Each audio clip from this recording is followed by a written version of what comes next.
안녕하세요, 김윤희 축구학입니다. 오늘은 제가 정말 오랜만에 분석 컨텐츠를 가져왔는데요. 제목을 보고 짐작할 수 있듯이 우루과이에 대해 분석해봤습니다. 우루과이는 월드컵 예선에서 3위를 기록한 팀인데요. 남미 예선에서 결과만 놓고 봤을 때 22득점, 22실점으로 우루과이가 좋은 성적을 냈다기에는 월드컵에 진출한 남미 4팀 중에 득점은 가장 적고 실점은 가장 많기 때문에 애매한 부분을 보여주고 있습니다. 다만 우루과이의 최근 3경기는 분명 긍정적인 부분들이 있었습니다. 그래서 오늘은 우루과이가 어떤 전술을 보여주고 어떤 공격 패턴과 수비 패턴을 보이는지를 짚어보려고 합니다. 먼저 우루과이는 두 가지 포메이션을 주로 활용하는데, 첫 번째 포메이션은 4-2-4 포메이션이고 두 번째는 4-1-4-1 포메이션입니다. 최근에는 4-1-4-1 포메이션을 많이 활용하고 있지만 어떤 상황에서 보냐에 따라 다르다고 보시는 편이 좋을 것 같습니다. 그래서 우루과이가 후방에서부터 어떤 식으로 풀어가는지부터 먼저 살펴보면, 우선 우루과이는 후방에서 빌드업을 골키퍼부터 풀어나가기보다는 롱볼로 푸는 경우가 예선전에서 더 많이 보였습니다. 그래도 후방에서 빌드업을 풀 때는 두 명의 센터백 사이로 배시노와 같은 수비형 미드필더가 내려오거나 혹은 앞에 위치하면서 풀어주는 코어 역할을 해주었습니다. 또는 우측 풀백이 난데스가 나오는지 혹은 아루하오가 나오는지에 따라 후방 빌드업 형태가 달라지지만, 아루하오가 나올 경우 좌측 풀백을 전진시키는 형태로 3-5-2 형태도 만들어졌는데요.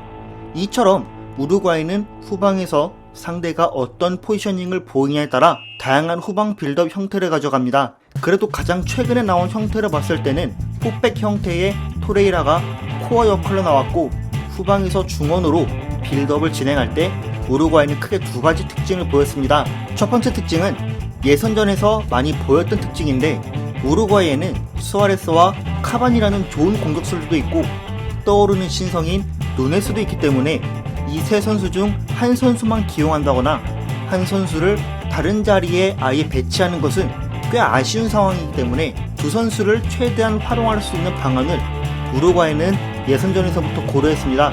그래서 이 세 선수 중에 두 명이 동시에 출전했던 경기를 보면 4-4-2 형태로 투톱이 형성될 경우, 이 경기에서의 특징은 한쪽은 전형적인 윙어가 나오지만 다른 한쪽은 발베르데 같이 미드필더가 측면에서 안쪽으로 들어오는 움직임을 보이면서 4-3-3 형태의 좌측 풀백이 높게 오버래핑하는 그림을 그렸지만, 이렇게 될 경우 공격 숫자가 우측면에 많이 뭉치면서 좌측면은 풀백이 높게 오버래핑해야 좌측면 공간까지 활용해 투톱이 중앙에 머무르면서 효율적인 공격 숫자를 유지할 수 있었습니다.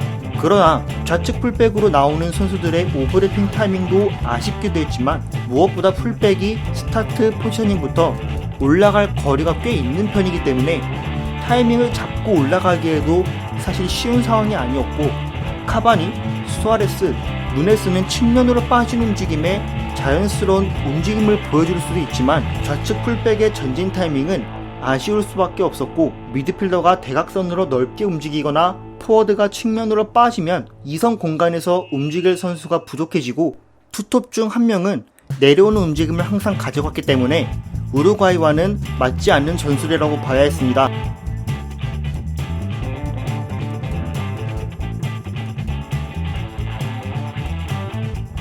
그래서 최근에는 4-4-2 형태에서 전형적인 윙어인 데 아라스카에타와 펠리스트리 같은 선수들을 기용하면서 오히려 4-2-4 포메이션을 적극적으로 활용하고 있는데, 이 포메이션이 카바니와 수아레스가 더 공존할 수 있는 방안이 되기도 했습니다. 우루과이가 이 포메이션을 활용할 땐 두 번째 특징이 더 두드러지게 나왔는데요. 사실 두 번째 특징은 우루과이가 측면을 적극적으로 활용하는 특징으로 잡아봤습니다.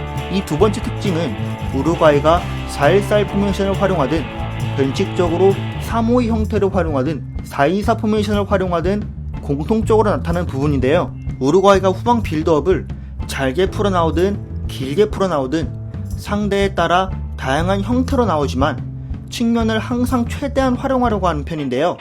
우루과이가 측면에서 빌드업을 진행할 땐 두 명의 윙어와 두 명의 포워드는 간격을 좁힌 채로 위치하는데, 이 중에서 포워드 중 한 명이 내려와서 도와주는 움직임을 많이 보여주고 있습니다. 그래서 베네수엘라전을 기준으로 잡고 4명의 공격진들 히트맵을 살펴보면 낮은 공간에서 찍혀있는 흔적을 볼 수 있는데요.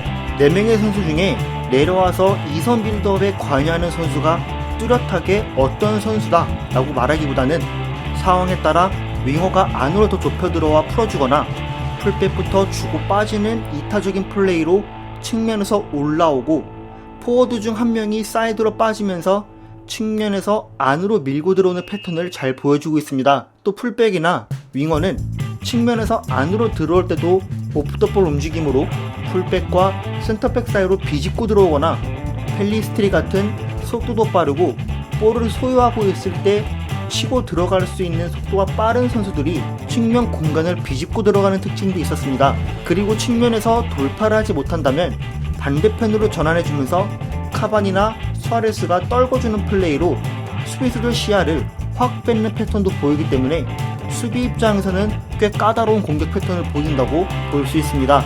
반대로 수비하는 패턴은 맨투맨 방식을 뜨고 있습니다. 포메이션을 어떻게 잡고 나오냐에 따라 수비 상황에서 4-1-4-1이나 4-4-2 형태를 보이고 있는데, 상대가 어떤 후방 빌드업 형태를 보이냐에 따라서 최대한 1대1로 압박하려는 형태라고 봐야 했습니다. 그래서 상대가 원볼란치 형태로 후방 빌드업을 펼친다면 4-1-3-2 형태로 풀백과 센터백 그리고 빌드업 코어까지 1대1로 압박할 수 있는 형태로 수비하고, 만약 포워드가 내려온다면 센터백도 같이 내려오는 움직임을 보이고 있습니다. 때문에 전방에 대한 1대1 압박은 강하게 들어오겠지만 우루과이의 윙어들이 압박 동선이 앞으로 나갔다가 다시 돌아올 수밖에 없기 때문에 측면에서 안쪽으로 들어가는 패스 루트는 생각보다 쉽게 열리는 경향이 있습니다. 제가 오늘 준비한 분석은 여기까지입니다. 재밌고 유익하게 보셨다면 구독과 좋아요 부탁드리고, 여러분들의 의견도 댓글로 남겨주세요. 감사합니다.